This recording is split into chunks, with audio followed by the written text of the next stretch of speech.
जो भी वस्तु देखते हैं कोई भी, ठीक, जो भी आप वस्तु देखते हैं, ठीक, तो वो सब क्या है, द्रव्य या पदार्थ है।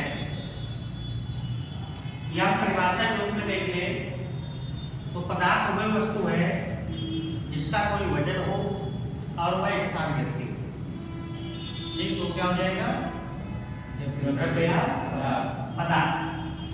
ठीक, यहाँ तक कि जो हमारी हवा है वो भी पदार्थ है क्योंकि उसका भी वजन होता है और वो भी स्थान घेरती है।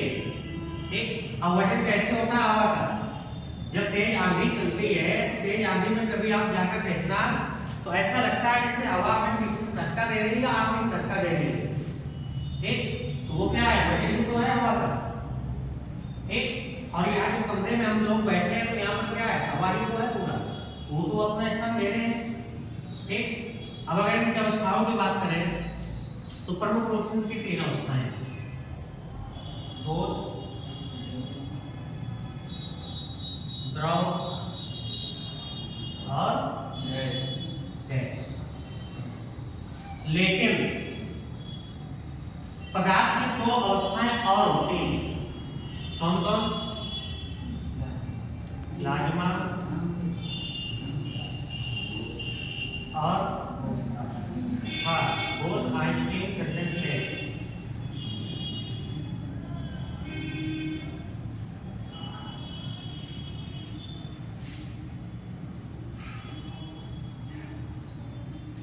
ठीक, बोस-आइंस्टीन कंडेंसेट।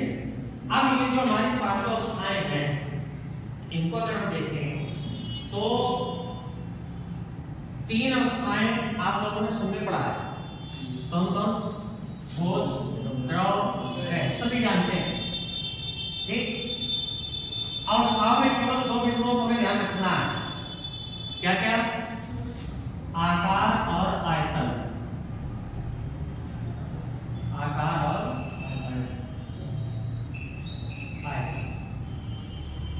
ठीक, अगर हम ठोस अवस्था की बात करें, ठीक, तो वह अवस्था जिसका आकार भी निश्चित हो और आयतन भी निश्चित हो।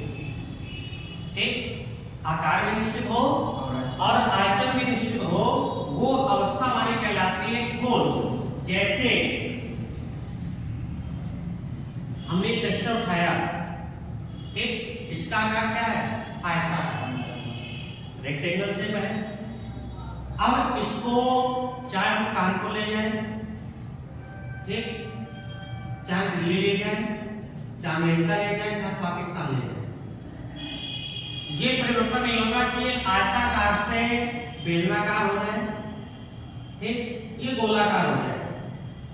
इसका जो आकार है वही आकार में रहेगा, क्लियर, और इसका आयतन भी क्या निश्चित है, वो भी अपरिवर्तित रहेगा। ठीक, कोई परिवर्तन नहीं होगा उसमें, क्लियर। या हम मार्कर की बात करें तो ये जो इसका शेप है बेलनाकार, इसको हम कहीं भी ले जाएं तो इसका आकार नहीं बदलेगा क्योंकि इसका आकार निश्चित है। ठीक, तो ठोस वस्तु में जो भी आप वस्तु देखते हैं तो उनका आकार और आयतन दोनों निश्चित होते हैं, तभी वो अवस्था कहलाती है ठोस, क्लियर। द्रव की अगर बात करें तो इसमें भी दो बिंदु लेंगे, आकार और आयतन। अब इसमें अंतर क्या है कि द्रव का आयतन तो निश्चित होता है लेकिन आकार निश्चित नहीं होता, आकार तो निश्चित होता है। द्रव जैसे पानी, ठीक, अब अगर हम पानी 1 लीटर पानी ले रहे हैं तो उसका आयतन हमने निश्चित कर लिया कि 1 लीटर है हमारे पास। ठीक, अब उस 1 लीटर पानी को अगर हम लोटे में डालें तो लोटा का आकार ले लेगा। अब उस 1 लीटर पानी को यदि हम थाली में डालें तो थाली का आकार ले लेगा। उस 1 लीटर पानी को हम जग में डालें तो जग का आकार ले लेगा। उस 1 लीटर पानी को यदि हम बोतल में डालें तो बोतल का आकार ले लेगा। मतलब कि जिस पात्र में हम उस द्रव को डालेंगे, ठीक, तो वो द्रव उस पात्र का आकार ले लेगा। मतलब आकार बदलता रहेगा, जैसे पात्र बदलेंगे तो आकार उसका कंटिन्यू बदलता रहेगा, लेकिन आयतन जिसका आयतन तो निश्चित होता है लेकिन आकार अनिश्चित होता है, वो अवस्था क्या कहलाएगी? द्रव। गैस की क्या होती है? इसमें भी दोनों बिंदु होंगे, आकार और आयतन। तो जिसका ना तो आकार निश्चित होता है और ना आयतन निश्चित होता है, वो अवस्था क्या कहलाएगी? गैस। ठीक, जैसे आपको अपने घरों में सिलेंडर आता होगा गैस का, एलपीजी गैस का सिलेंडर सबके घरों में आता होगा। ठीक, अब जब सिलेंडर के अंदर गैस है तब तो उसका वजन पता चलता है। ठीक, जो 15 किलो का हमारा सिलेंडर है, लेकिन अगर सिलेंडर से गैस को बाहर निकाल दे तो क्या हम गैस का आकार देख सकते हैं? किस आकार में नहीं देख सकते। और ना हम खुले में उसका गैस का आयतन ले सकते हैं कितना है। ठीक, तो गैस का ना तो आकार निश्चित होता है और ना ही आयतन निश्चित होता है, वो अवस्था क्या कहलाएगी हमारी? गैस। ठीक, तो ठोस में दोनों बिंदु क्या होते हैं? निश्चित होते हैं, आकार और आयतन दोनों निश्चित। द्रव में आकार अनिश्चित, आयतन निश्चित, और गैस में दोनों अनिश्चित। क्लियर? तो अवस्था है प्लाज्मा द्रव्य की वह अवस्था है, प्लाज्मा द्रव्य की वह अवस्था है जिसमें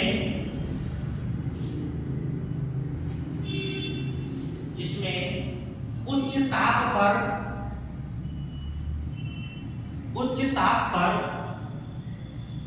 द्रव्य के परमाणु आयनित अवस्था में होते हैं। द्रव्य के परमाणु आयनित अवस्था में होते हैं, आयनित अवस्था में होते हैं। द्रव्य के परमाणु किस अवस्था में होंगे? आयनित अवस्था में होते हैं। अगर परमाणु आयनित है तो क्या मतलब है कि वो अवस्था विद्युत की सुचालक है। एक तो पैराग्राफ लिख लीजिए। अतः प्लाज्मा विद्युत का सुचालक है, यह होता है। अगली अवस्था बोस-आइंस्टीन थ्योरम से सामान्य वायु के घनत्व के 1,00,000वें भाग, सामान्य वायु के घनत्व के 1,00,000वें भाग जितने कम घनत्व वाली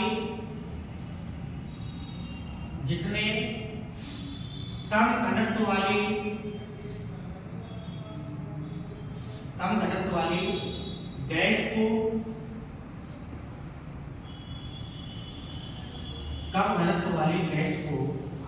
अत्यधिक ठंडा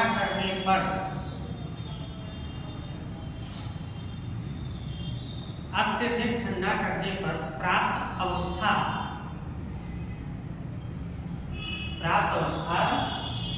बीईसी अवस्था कहलाती है, अर्थात बोस-आइंस्टीन कंडेंसेट अवस्था कहलाती है, अच्छा, इसकी सर्वप्रथम गणना जो पांचवी अवस्था है, इसकी सर्वप्रथम गणना सन 1920 में भारतीय वैज्ञानिक थे सत्येंद्रनाथ बोस। ठीक, कौन? सत्येंद्रनाथ बोस भारतीय वैज्ञानिक थे। उन्होंने 1920 में पांचवी अवस्था के लिए कुछ गणनाएं की थी। ठीक, और भविष्यवाणी की थी कि बीईसी अवस्था भी पदार्थ की हो सकती है। क्लियर? ये कोई भारतीय वैज्ञानिकों ने ही इसकी गणना की थी। ठीक, सत्येंद्रनाथ बोस। हो गया? ये तो हो गई आपकी द्रव्य की अवस्थाएं या पदार्थ की अवस्थाएं। अब हम देखेंगे द्रव्य का वर्गीकरण। क्या देखेंगे? हाँ, द्रव्य का वर्गीकरण।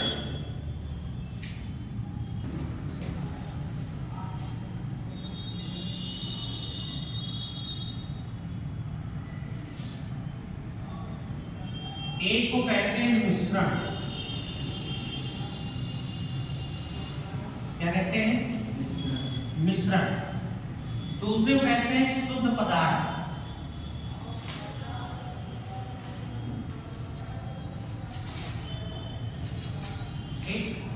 इन दो पदार्थों में वर्गीकृत किया गया है इसे द्रव्य को। ठीक, अब मिश्रण में अगर देखें तो मिश्रण का वर्गीकरण करें तो मिश्रण का वर्गीकरण फिर से दो प्रकार से हो जाता है। कौन कौन? मिश्रण कितने प्रकार का होता है? दो प्रकार का, समांगी मिश्रण और विषमांगी मिश्रण। समांगी मिश्रण और विषमांगी मिश्रण।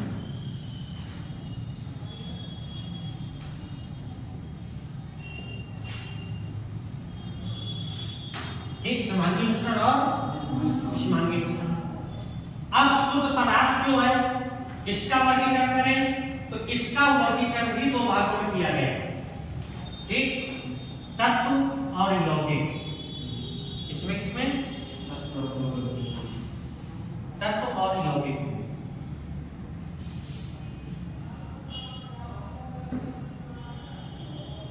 तत्व यानी एलिमेंट, ठीक है, और यौगिक यानी कंपाउंड।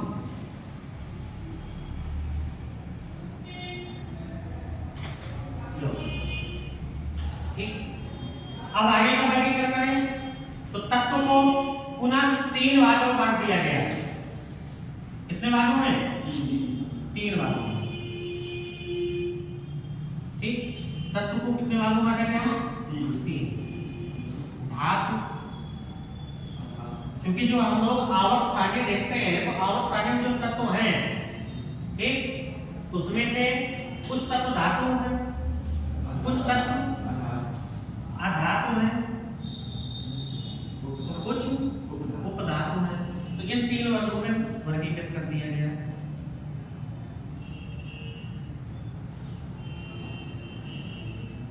उपधातु, ठीक, धातु जिसमें धातु गुण पाया जाए, अधातु जिसमें धातु गुण पाया जाए, उपधातु जिसमें धातु और धातु दोनों का गुण पाया जाए। ठीक, यौगिक को पुनः दो भागों में बांटा गया। कितने भागों में? कौन कौन से?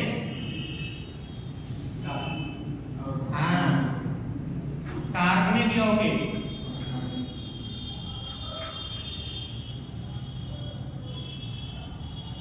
यानी ऑर्गेनिक कंपाउंड्स, और दूसरा अकार्बनिक यौगिक।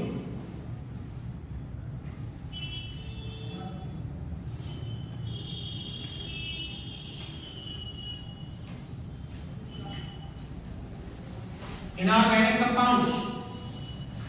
ठीक, ये हमारा वर्गीकरण है। द्रव्य पदार्थ को पहले केवल दो भागों में बांटा गया, मिश्रण और शुद्ध पदार्थ। इसके बाद मिश्रण अगर हम देखें तो मिश्रण हमारे पास दो प्रकार के होते हैं, समांगी मिश्रण और समांगी मिश्रण क्या होता है? जब किन्हीं दो या दो से अधिक पदार्थों को एक निश्चित मात्रा में मिलाते हैं, ठीक, और वो पदार्थ जो मिले हुए पदार्थ है वो हमें अलग अलग ना दिखाई दे मिश्रण में, तो ये मिश्रण क्या कहलाएगा? समांगी मिश्रण कहलाएगा। अगर विषमांगी मिश्रण में मतलब अनिश्चित अनुपात में अगर हम पदार्थों को मिलाते हैं, ठीक, तो परिणाम क्या होगा? वो पदार्थ हमें अलग अलग दिखाई देंगे और वो मिश्रण को हम क्या कहेंगे? विषमांगी मिश्रण कहेंगे। ठीक, यानी मिश्रण अनुपात में विषमांगी मिश्रण अनुपात और समांगी समान अनुपात। ठीक, इसके बाद शुद्ध पदार्थ को अगर देखें तो शुद्ध पदार्थ को पहले केवल दो भागों में बांटा गया, तत्व और यौगिक। ठीक, तत्व क्या है? अपने आप में शुद्ध होते हैं, अपने आप में एक होते हैं। ठीक, तो तत्वों को तीन में वर्गीकृत कर दिया गया। धातु, क्योंकि कुछ तत्व हमारे पास धातु है, कुछ धातु में हो गई और कुछ उपधातु के रूप में हो गए। यौगिक, दो या दो से अधिक तत्वों को जब आपस में जोड़ा जाता है तो यौगिक बन जाता है। ठीक है, जैसे हाइड्रोजन, ये अगर सिंगल अवस्था में है, ये क्या तत्व है? क्या है? अगर हम हाइड्रोजन और प्लस ऑक्सीजन इसको जोड़ने के लिए बन जाता है जल। क्या बन गया? तो ये क्या हो गया, यौगिक क्या बन गया, यौगिक बन गया। ठीक, तो दो या दो से अधिक तत्वों से मिलकर क्या बनता है, यौगिक। और यौगिक कितने होते हैं, दो प्रकार के, कार्बनिक यौगिक और कार्बनिक यौगिक, जिसमें कार्बन की प्रधानता होती है। ठीक, इसमें कार्बन की प्रधानता होती है, वो क्या कहलाता है, कार्बनिक यौगिक। ठीक, इसमें कार्बन की प्रधानता नहीं होती, वो क्या हो गया, अकार्बनिक यौगिक, इनऑर्गेनिक यौगिक। ठीक, दोनों एक दूसरे के विरोधी हैं। ठीक, कार्बन जितना इसमें दुर्बल अवस्था में पाया जाता है, ठीक, उतना इसमें प्रबल अवस्था में होता है। क्लियर? जैसे इंसान की भी दो अवस्थाएं होती हैं। ठीक, कोई जगह होती है जहां पर वो बहुत बहादुर बनता है, और कोई जगह होती है जहां पर भीगी भीगी बन जाता है। ठीक, वही स्थिति यहाँ है। ठीक, ये जो कार्बनिक यौगिक है, ये मान लीजिए एक उसका घर है या मित्र है, मित्र परिवार है कार्बनिक यौगिक कार्बन का। ठीक, जहां पर उसकी प्रधानता होती है। ठीक, और ये मान लो उसकी पत्नी का घर है, जो पत्नी के सामने जाता है तो निर्बल हो जाता है। ठीक, तो बस यही अंतर है कार्बनिक और अकार्बनिक में दोनों। ठीक है, तो ये हमारा हो गया द्रव्य पदार्थ का वर्गीकरण। सामान्य मिश्रण बता दिया। ठीक, सामान्य मिश्रण जिसमें पदार्थ मिले लेकिन समान था, निश्चित अनुपात में, या ऐसा दूसरे बिंदु पर कह सकते हैं हम कि जिसके प्रत्येक भाग के गुण समान होते हैं, वो हमारा सामान्य मिश्रण कहलाएगा। जैसे ऑक्सीजन, नाइट्रोजन। ठीक, इसका क्या है, सामान्य मिश्रण। विषमान्य मिश्रण जिसके प्रत्येक भाग का गुण समान नहीं होते, जैसे तेल और पेट्रोल का मिश्रण, वो जल और पेट्रोल का मिश्रण। ठीक, इसमें दोनों पदार्थ हमें अलग अलग दिखाई देंगे। क्लियर? वो हो जाएगा विषमान्य मिश्रण। शुद्ध पदार्थ में हम बात करें तत्व और यौगिक। ठीक है, तो धातु, तत्व में पहला वर्गीकरण क्या आता है, धातु। तो धातु क्या होते हैं, जो अपने इलेक्ट्रॉन त्याग करके धनायन प्रदान करें। ठीक, तो हमारा हो जाता है धातु। अगर हम धातु की बात करें तो जिसमें धात्विक गुण नहीं पाए जाए, सीधी सीधी ये पर क्या सकते हैं, जिसमें धात्विक गुण नहीं पाया जाता वो हो गया हमारा आधार। वो पदार्थ जिसमें धातु और आधार दोनों के गुण पाए जाते हैं, जैसे बोरान, जर्मेनियम, ये सब क्या है पदार्थों में। ठीक, धातुओं में क्या आएगा, जैसे मैग्नीशियम, सोडियम, हाँ आयरन, ठीक, एल्युमिनियम, तांबा, सिल्वर, ये सब क्या है धातु में। और धातु में क्या आ जाएंगे, ऑक्सीजन और नाइट्रोजन और कितने हाइड्रोजन, क्लोरीन, आर्गन, ये सब क्या है धातु में तो है। उपधातु में जिसमें धातु और धातु दोनों के गुण पाए जाए, मतलब दोनों को लेकर चलता है। ठीक, हाँ ये बड़ा पारिवारिक सदस्य है, बड़ा सामाजिक व्यक्ति है पदार्थ। ठीक, इसको पूरे अपने सभी लोगों को मिलकर के चलता है। ठीक, इसलिए वो कुछ धातुओं के भी गुण रखता है, कुछ अधातुओं के भी गुण रखता है, जैसे बोरान, जर्मेनियम, आर्सेनिक। ठीक, ये सब क्या है उपधातु में, एंटीमनी। ठीक, हाँ अब बात करें यौगिक की। तो जब दो या दो से अधिक का तो निश्चित अनुपात में मिलते हैं, ये ध्यान रखना, निश्चित अनुपात। ठीक, जब दो या दो से अधिक का तो निश्चित अनुपात में मिलते हैं, वो यौगिक कहलाता है। ठीक, अयौगिक के दो भाग हो जाते हैं, कार्बनिक यौगिक और ठीक, जिसमें कार्बन महत्वपूर्ण हो वो, ठीक, जिसमें कार्बन महत्वपूर्ण नहीं होता वो। कार्बनिक यौगिक जैसे methane, ethane, propane, butane, hexane, ठीक, ethylene, ethylene, alcohol, glycerol, oxalic अम्ल, ठीक, सिरका, जिसको हम लोग एसिटिक अम्ल कहते हैं, है ना, ये सब क्या हो गया कार्बनिक यौगिक। अकार्बनिक यौगिक में जैसे सल्फर डाइऑक्साइड, ठीक, नाइट्रोजन डाइऑक्साइड, है ना, ये सब क्या है सल्फ्यूरिक अम्ल, हाइड्रोक्लोरिक अम्ल, है ये सब क्या है? अकार्बनिक यौगिक, अमोनिया, ये सब अकार्बनिक यौगिक हो गए अपने। क्लियर? यहाँ से आपका पहला चैप्टर समाप्त होता है। क्लियर? बाकी नहीं